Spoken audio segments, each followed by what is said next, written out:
Taylor Conley is the host of the podcast Life of a Lifer, which features guest interviewers, and Conley is currently serving a life without the possibility of parole sentence, and he's joining us now here from prison. How are you today?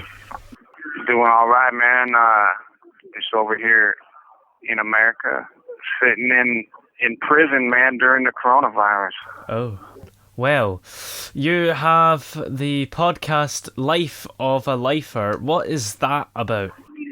Absolutely, man. You know, it was a project that was born out of basically a necessity and a need and a passion to get the voice out there of the incarcerated individuals around the country. You know, there's over 2 million people that are incarcerated and over 200,000 people serving life without the possibility of parole in prison. And many of those people were young at the time of their incarceration. You know, myself, I was 20 years old and I got incarcerated in 2006, and I've been in prison for over 15 years. And I just felt like there was a need to get heard. You know, to have a voice speak that wasn't other people talking for you, you know, and telling a lot of stories about the violence and the bad stuff. They don't ever see the actual story of the people, humanizing people. And that's what we're doing with the podcast. Yeah. And do you mind saying how come you are in prison? Well, I got convicted of a murder. Oh. And I was wrongfully convicted. You know, I have many appeals that are currently still in place, but I have not been able to get heard on those appeals because they make it very difficult throughout the system to do that. But I have, you know, I got many appeals going on right now for that. Yeah. I mean, how does it feel to be in prison for something that you know you didn't do? Does that kind of make you lose faith in the whole system? Yeah, I mean, it's very difficult. It's very difficult, not only for me, but for my family. You know, I have a lovely wife that's out there. I got a family who, you know, I don't also say that I'm just like some innocent bystander guy, you know, that was out and living my life and just doing all the right things. I was into drugs. I was doing all the wrong things, man. I was a criminal. Yeah. You know, I was addicted to drugs. I was out there in the streets. I was doing bad things, and that's what got me wrapped up into this to begin with. You know, the people and places I was hanging out with, the things that I was doing brought me here. So I also take accountability and responsibility for how that happened, but I do feel that the system itself is definitely flawed. You know, the idea of it is great, but there's a lot of flaws and a lot of corruption within that. Yeah. Do you feel like you were just picked as a suspect because you had form and you'd been involved in criminal activity before? Well, that was part of it, and also I got blamed for it, and then a lot of people that were trying to get out of things that they had done said things about me that weren't true, which then led to them building a case. And what I feel was done was that they made an example out of me. You know, they tried to get me to implicate other people in it, saying, you know, well, if you didn't do it, then who did? We know that you know about it. And I wouldn't say anything about it because that was the lifestyle that I was living, and I wasn't somebody who was going to go and blame somebody else for something or whatever. I didn't know about it, you know, and that was my story, that I stuck to that because that's what was real. And I wasn't going to go dragging somebody else into it. So therefore, they made an example out of that and gave me the harshest penalty possible, you know, at 20 years old, giving me life without the possibility of parole. And then, you know, they were trying to give me the death penalty at first, and then they ended up with the life without parole. thought it was pretty crazy. Does the death penalty worry you that they might maybe still think about doing that?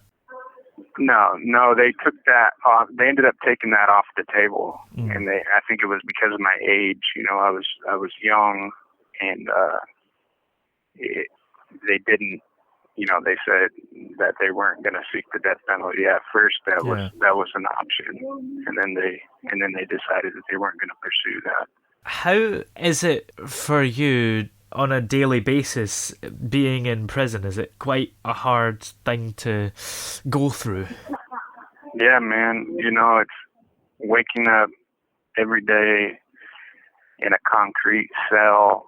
Yeah. It's loud all the time. There's a lot of negativity around you, especially during this coronavirus where we don't have any really all the stuff that we did have going, like a lot of the programs and the ability to be able to visit family and stuff like that. All that stuff has been shut down for since about March, and so it's not easy, man. It's not easy. Every day. That's kind of why I created these projects that we're working on. The podcast Life of a Lifer, which is supported by the company that I founded together with my wife, called Design Conviction, which is a social enterprise, and the whole aim of it is to give back to the community of people that are incarcerated, that are trying to do something better with their lives and try to kind of change that negative culture from the inside out. Yeah.